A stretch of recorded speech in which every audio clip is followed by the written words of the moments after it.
Paz do Senhor, irmãs, tudo bem com vocês? Espero que estejam todas bem.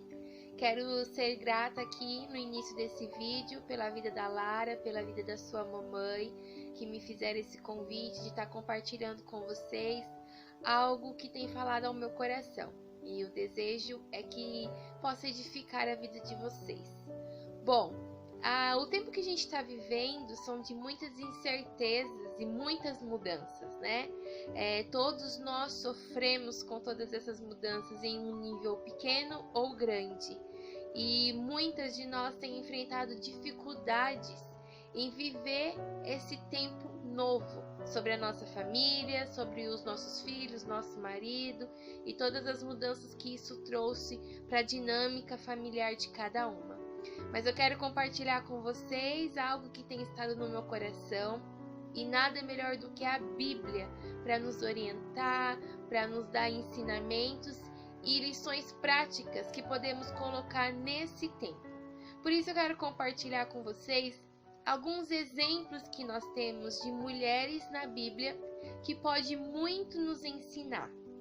Muitas mulheres com experiências legais e não, a gente pode aprender com elas e isso trazer ensinamentos, direções para a nossa vida nesse tempo que a gente tem vivido. E eu quero começar aqui, eu vou listar com vocês algumas mulheres bíblicas e algumas lições práticas que podemos tirar com a vida delas. E a primeira que eu tenho para falar é sobre Abigail. Abigail é uma mulher onde o seu esposo Nabal, até o próprio nome dele evidenciava a sua personalidade, o seu jeito, que era de tolo, de louco. E ela ali intervém sobre a presença de Davi para que ele não dê cabo diante do pagamento de mal com o bem que havia recebido de Nabal. Por isso, Abigail, ela nos traz um ensinamento. A Bíblia diz que ela era muito formosa e sábia. Então, a primeira coisa que eu quero dizer para vocês, beleza e sabedoria não brigam entre si. Elas podem coexistir em uma mesma mulher. Uma mulher pode ser bonita, formosa e ela também pode ser sábia. Outra coisa também que podemos aprender com Abigail é que existe o momento certo de se dizer as coisas.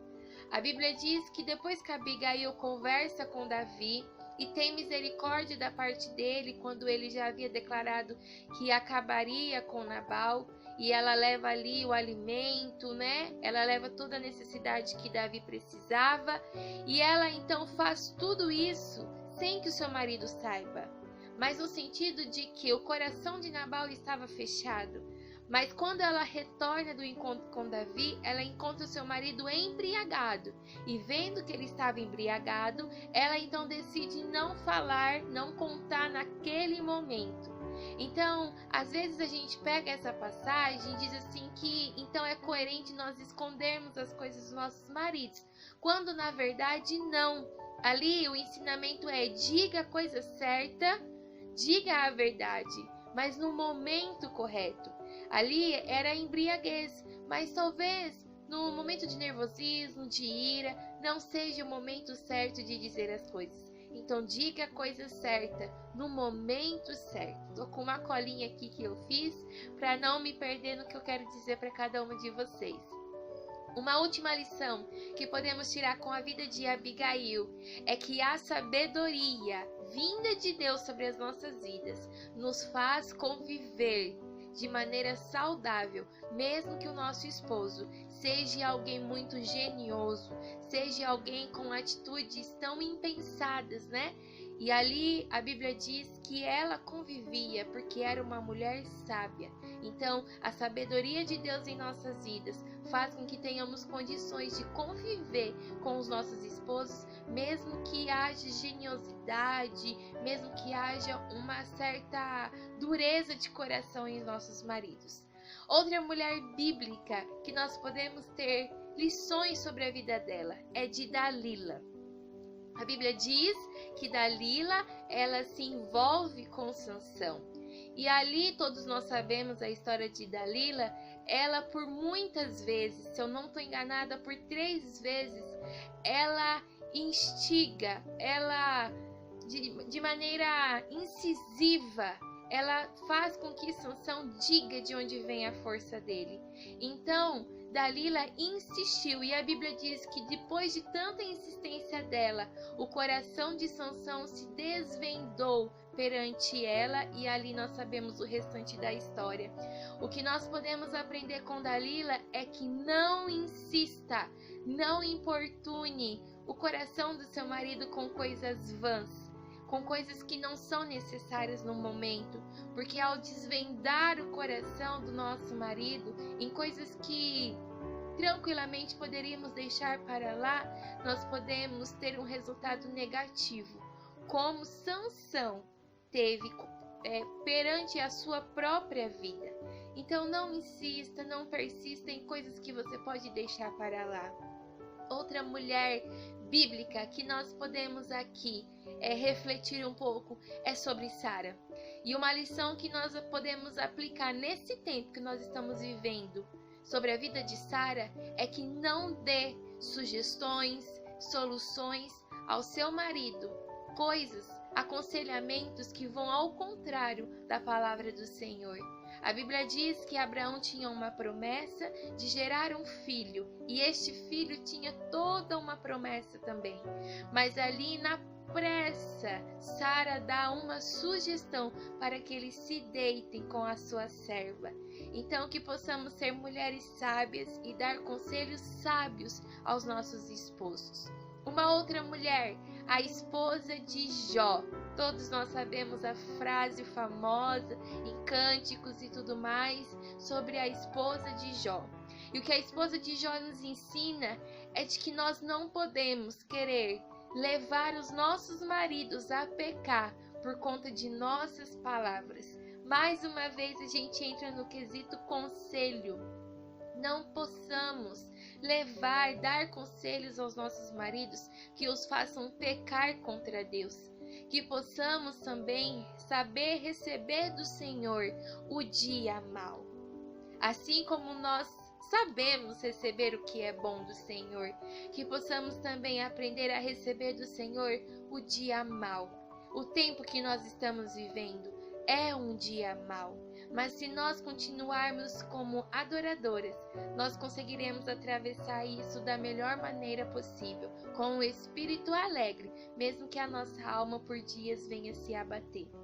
Mais uma mulher bíblica, Rebeca. O que me chama a atenção em Rebeca é em relação aos filhos dela. Quando ela e seu esposo se dividiam, em um amava mais um e o outro amava mais o outro filho. E eu sei que é muito polêmico para quem é mãe, jamais isso é verdadeiro para si. Uma mãe não pode amar 2 filhos de maneira diferente. E eu concordo com você, uma mãe não ama 2 filhos de maneira diferente. Mas nós podemos cair no erro de tratar os nossos filhos de maneira diferente. E aí existem muitas coisas, uma afinidade, que é mais parecido com você e tantas coisas. Mas que nós não possamos cometer esse erro de ser parciais dentro da nossa casa, de nós mentirmos também para os nossos esposos para acobertar o erro dos nossos filhos. Rebeca cometeu este erro e grande foi a consequência disso. Antes da nossa fidelidade para com os nossos filhos, nós prometemos fidelidade diante do Senhor o dia que nos casamos para com os nossos maridos. E assim como a vida começa com 2, ela vai terminar com 2, você e seu esposo. Por isso, não seja partidária com relação aos seus filhos e não omita nada de seu marido para cobrir ou até mesmo privilegiar os filhos nossos, tá bom? Mais uma mulher bíblica? Vamos lá? Vocês estão aqui comigo? Quero muito que edifique o coração de vocês tudo isso. A mulher de Ló. A mulher de Ló também é uma mulher muito conhecida e uma das lições em sua vida que nós podemos tirar para esse tempo, o nosso relacionamento, esse momento que a gente está vivendo, todos em sua maioria em casa, é que não deseje voltar para trás. Não tenha um saudosismo pecaminoso ao se lembrar de tempos antigos. Talvez nesses dias de quarentena, estamos indo há quase um mês praticamente de quarentena, talvez você pensou, talvez você verbalizou: ah, que saudade quando eu era solteira, ah, que saudade quando eu não tinha filhos. E esse é um saudosismo que muitas vezes está cheio de pecado, é um saudosismo que nos faz renegar as bênçãos que o Senhor já tem nos dado, como os nossos filhos, o nosso casamento e a nossa família. Então, que não sejamos como a mulher de Ló, de olhar para trás, para o que ficou. Que nós possamos nos alegrar com o que Deus tem nos dado hoje, a nossa família reunida hoje. Amém? Mais uma mulher, Ana, que possamos ser como Ana. Ana era uma mulher de oração, de espírito quebrantado, que possamos ser esta mulher. Ana era uma mulher que guerreava suas perseguições orando, ela suportou orando, que possamos suportar as crises, as adversidades como Ana, orando, mais do que falando, orando diante do Senhor.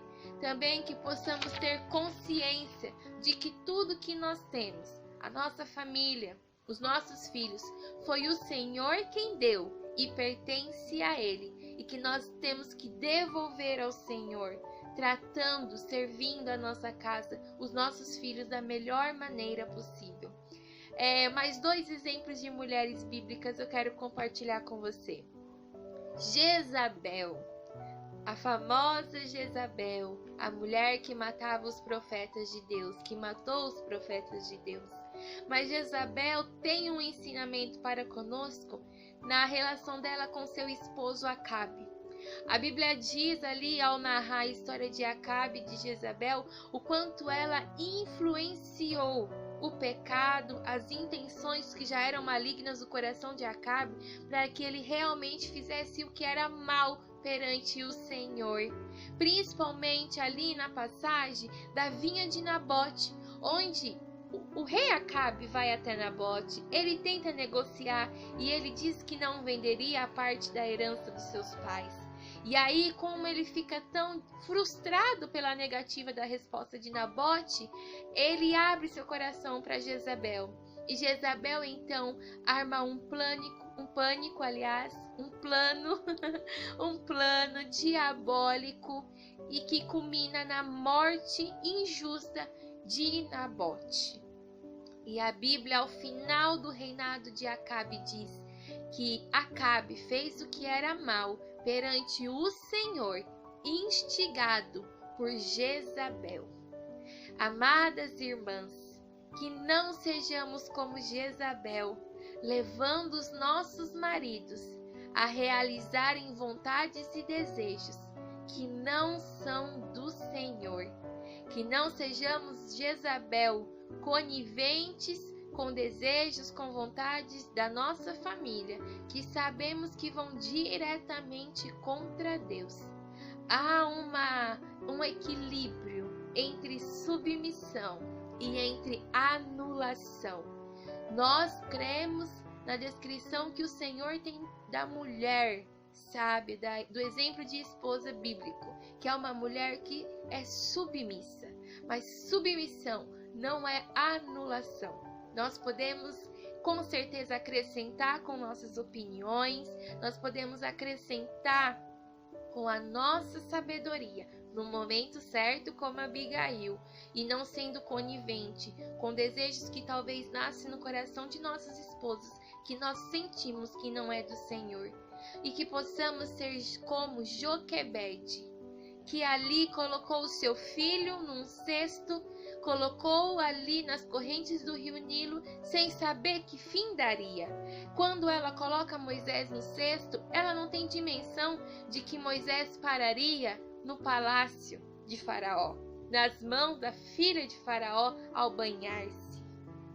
Que possamos ser como Joquebede, confiar no cuidado de Deus, mesmo que os nossos olhos não possam enxergar aonde isto vai dar.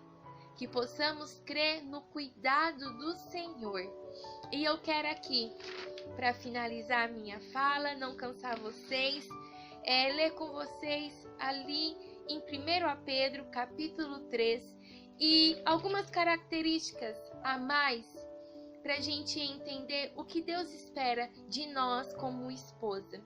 E aonde diz assim: mulheres, sede vós igualmente submissas a vosso marido, para que, se ele ainda não obedece à palavra, seja ganho, sem palavra alguma, por meio do procedimento de sua esposa, a observar o vosso honesto comportamento cheio de temor.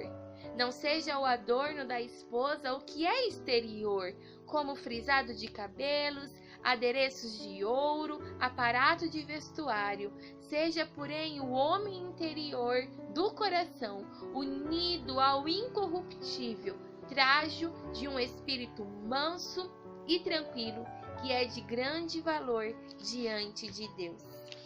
Aqui está a descrição divina de uma mulher de Deus, de uma esposa de Deus. Uma esposa que primeiro se submete a Deus. Uma esposa primeiro que busca ao Senhor. Quando nós nos submetemos ao Senhor, nós conseguiremos ser submissos aos nossos maridos, mesmo que eles ainda não tenham aprendido sobre o sacerdócio de casa. E através do nosso proceder cheio de temor, nós ganharemos a nossa casa. Nós, com certeza, instalaremos sobre nossos lares uma atmosfera divina, uma atmosfera dos céus. E que você tenha um espírito manso, tranquilo, sábio, de devoção ao Senhor, para atravessar esses dias que nós estamos vivendo e nós não temos incertezas, nós não temos certezas de quando vai acabar tudo isso. Mas eu creio que este tempo está determinado pelo Senhor. E por fim, quero compartilhar alguns pontos para talvez te fazer refletir. Esse é um tempo que Deus tem nos preparado, o Senhor tem nos colocado nessa situação dentro de casa, para nós reavaliarmos a nossa dinâmica familiar. Talvez a rotina, os anos, todas as nossas responsabilidades nos roubaram de perceber aonde nós estávamos errando, o que nós estávamos perdendo sobre a nossa casa, o diálogo que talvez não existia, o sentar à mesa com todos os filhos, com todos da família ali para fazer as refeições em conjunto, coisas que nós fomos perdendo. E talvez a dificuldade hoje da atmosfera da nossa casa em muitos lares está na verdade de que nós estamos tendo que encarar algo que os nossos olhos não estavam vendo e que todos dentro de casa têm nos feito enxergar. Por isso, mais do que olhar a situação, mais do que olhar o coronavírus, mais do que olhar sobre a quarentena, olhe para aquilo que o Senhor quer fazer neste momento dentro da tua casa. Talvez fortalecer seu casamento, talvez curar o seu casamento, talvez estabelecer mais intimidade, mais unidade entre vocês e seus filhos, talvez de curar o relacionamento com os seus filhos. Eu não sei a dinâmica de cada uma, a vivência de cada uma, mas o Senhor conhece. Por isso, busque ouvir dele o que o Senhor quer neste momento fazer, realizar dentro da sua casa, e que todas essas mulheres bíblicas possam edificar a nossa vida para este tempo. A Bíblia é o melhor lugar de se saber o que fazer, como se comportar nesse tempo que nós estamos vivendo. Amém? Eu espero sinceramente que edifique a vida de vocês, assim como edificou a minha vida ao preparar esses minutinhos aqui e falar com vocês, e que possamos juntas passar por esse momento, mas que possamos sair dele diferentes da maneira que entramos, melhores como mães, melhores como esposas, melhores como mulheres de Deus. Busque do Senhor o que Ele deseja fazer na sua casa nesse tempo. Deus abençoe. Um beijo super carinhoso a cada uma de vocês.